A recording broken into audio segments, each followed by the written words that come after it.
मसाला आणि वांगी रस्सा कसला भारी वाटतोय. बघायला जरी भरली वांगी दिसत असली तरी मसाला न भरता वांगी रस्सा तयार होतो. चवीलाही खूप छान लागतो बरं का.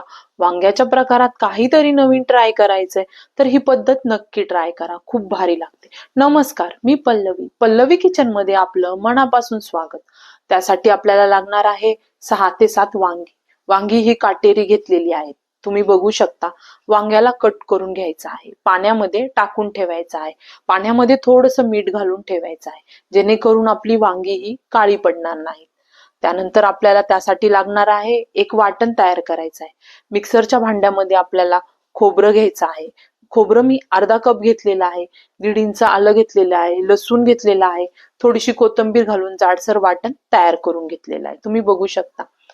आता वांगी पाण्यातनं काढून निथळून घ्यायची आहे.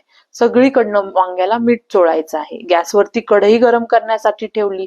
तेल गरम झालं की वांगी घालून घ्यायची. झाकण ठेवून डाग पडेपर्यंत वांगी आपल्याला फ्राय करून घ्यायची. तुम्ही बघू शकता 3 ते 4 मिनिटात वांगी आपली छान फ्राय होतात. एका प्लेटमध्ये काढून घ्यायची.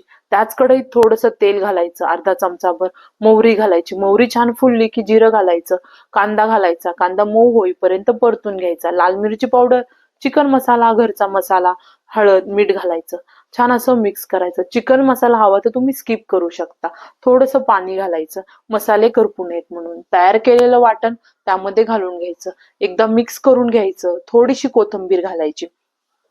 झाकण ठेवून घ्यायचं. 2 ते 3 मिनिटांनंतर मसाल्याला छान असं तेल सुटसुटू लागतं. तुम्ही बघू शकता.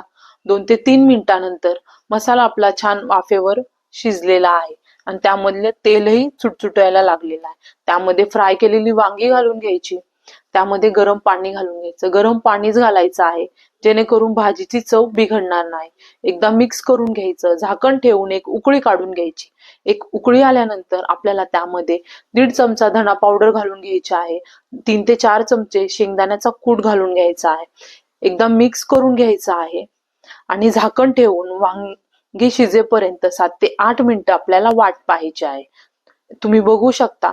7 ते 8 मिनिटांनंतर वांग आपलं छान मऊसूत शिजलेलं आहे. देठही शिजलेला आहे. खूप जास्त वांग शिजवायचं नाही, नाहीतर त्याची चव लागत नाही. थोडीशी कोथिंबीर घालायची आहे. वांग्याची भाजी तयार आहे. ही भाजी भाकरी सोबत, चपाती सोबत अतिशय छान लागते.